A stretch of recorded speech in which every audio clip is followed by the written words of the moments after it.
funeral for a loved one, many people believe their options are somewhat limited or fall into two categories: a traditional service with visitation or cremation. But choosing one doesn't prevent you from also having the other. And here to explain in today's Straight Talk with the funeral director, Jeff Edwards, and Beth Buxton of Edwards Funeral Service. Welcome back to both of you. Nice to see you here. Thank you, Gail. Jeff, let's talk about that misconception that I mentioned at the top. And that's one of the things that people talk to you about the most, that they don't understand. It's not one or the other, is it? It's not. That's the misconception, is that people think you can have cremation or a funeral, and it's just not that. It's cremation or burial.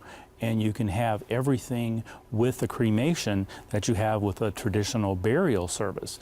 You know, of public viewing with the family, the traditional funeral home, chapel, or a church service, and then the disposition method of cremation versus burial. So the cremation can be after visitation and all those things? Absolutely. And do you find people choosing that they really do want both of those aspects for a funeral? I do, but I find people are so surprised that they can even have that. They come and they think that all they're getting with a cremation is just the cremation. And when we explain to them that, no, they can have a visitation and a full service, it stuns them, and they're like, yes, that's what we want and can't afford. Beth, give me give an outline of what a traditional service means, even then before that cremation process. How does that funeral process take place? Well, it takes place just like a traditional burial service, really.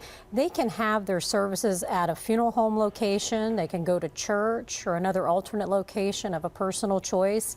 We can have visitation itself in a rental type casket or a cremation casket, funeral ceremony, and then instead of going to a graveside service, we basically close the service and then take that person to our crematory.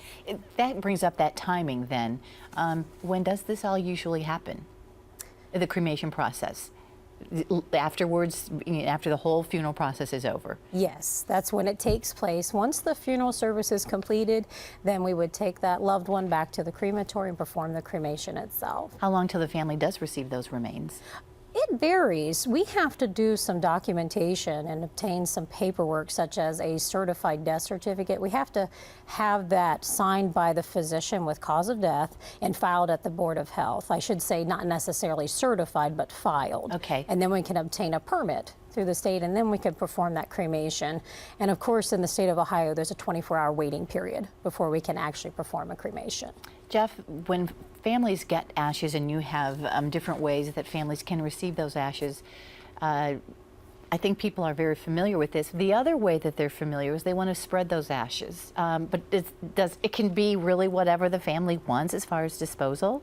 Their options are unlimited. I mean, we have traditional urns, like you have the rose urn here, if they're planning to keep the cremated remains at home or in the cemetery in a niche. And they can actually do both. We have the little mini keepsake urns where you can keep a portion of those cremated remains. And then, of course, the options are unlimited. These are some glass jewelry that was created with a portion of the cremated remains. We have scattering urns that are available, or they can just scatter from the basic temporary urn. You know, it's interesting, Beth, that many people decide to go this route because they think it is less expensive. Is that a misnomer? It is not. Typically, cremation is more inexpensive than a burial situation. A lot of times it can alleviate the need to purchase a casket, purchase a vault, perhaps purchase cemetery property. Not everyone wants to inurn at a cemetery. So it can alleviate some financial burdens to choose the cremation route. And the green process, I mean, is it any more green? I'll let Jeff answer that question. Because that's another... A lot of people consider cremation green because you're not burying steel and concrete, so you're conserving resources in that way. But is it any more greener than burial? I don't think so. There's truly only one green method of disposition, and we'll talk about that another time, and that's alkaline hydrolysis.